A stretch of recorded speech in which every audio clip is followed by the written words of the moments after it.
Virtually impossible for Americans to know the real price and quality of healthcare services and the services they receive.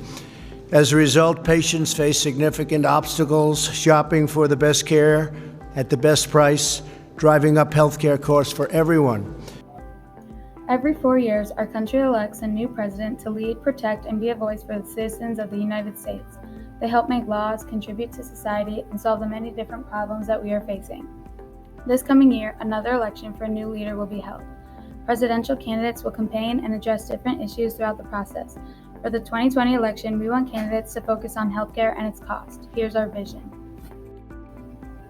Healthcare is the maintenance or improvement of physical, mental health, and overall well-being. When you or a family member is sick, healthcare professionals provide their services to make sure you stay safe and healthy.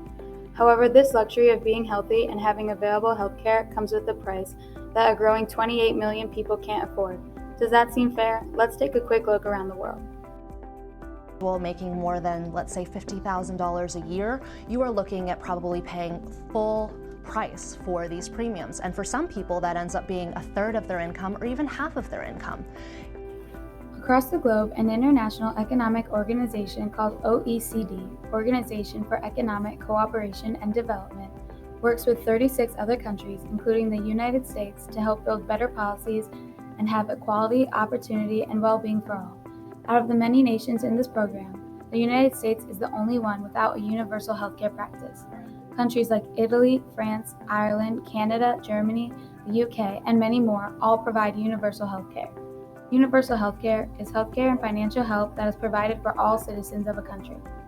For example, Spain has one of the top healthcare systems. With free medical services, their citizens don't have to worry about going into debt or not being able to afford hospital bills because everyone has equal healthcare available to them. According to healthcareprocon.org, the United States is one of the only world's developed nations that does not guarantee universal healthcare coverage for its citizens. We want that to change. Our people deserve better. That is, cost, quality, and patient experience is not readily available. And if parts of it exist, it's unlikely that it's all in one place. Fortunately, there are organizations like mine, the Washington Health Alliance, that has been making headway on the issue Anika cares about. Since 2005, the Alliance is a place where stakeholders have come together to work collaboratively to transform Washington State's healthcare for the better. It is known that the healthcare system revolves mainly around money.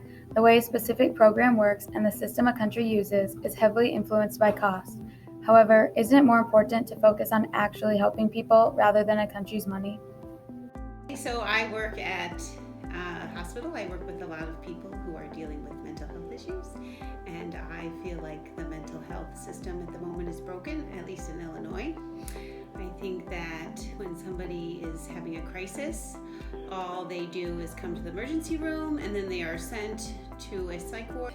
Most of the time they don't even have insurance, and so then they have to wait for the state hospital, so they spend a couple days just waiting to get to the mental health hospital and try to get help, and it is not working.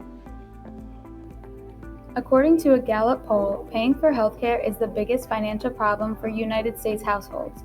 A 2018 survey found that 22% of Americans believe paying their deductible was very difficult or very impossible, and 64% reported they delayed or did not seek healthcare due to cost.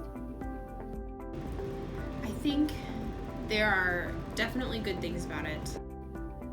We agree the United States healthcare system has many good qualities. For example, when you are in a hospital, anything you need is easily accessible and an individual is likely to receive the treatment, diagnosis, or special opinion that they need quickly.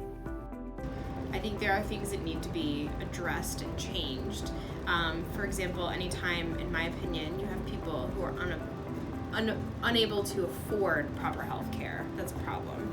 In my mind, I like the idea of being able to put people first instead of always putting the dollar first. I get things have to be paid for, but at the same time, I feel like in general we shouldn't be letting people go without the medicine they need and things like that. So This isn't a new issue. In fact, President Nixon said the reform of the healthcare system is important so that every citizen will be able to get quality healthcare at reasonable costs, regardless of income and regardless of area of residence, remains an item of highest priority on his unfinished agenda for America in the 1970s. This ongoing debate should continue to be a priority for current and future presidents. Every American should have health care as a right. I think it's a human right. Let's put this into perspective. Having access to healthcare should be a right, not a privilege. Many people's lives are being negatively affected because they can't afford healthcare. Working citizens are going bankrupt and having financial instability simply because they can't afford the medical services that are keeping them alive. This could be a simple fix, but we can't do it alone. That's why we shared our vision for a better future, a better life, and a better healthcare system for the citizens of the United States. We shared a clearer vision because in 2020, presidential candidates decide how they will help their people, and this is what their people want.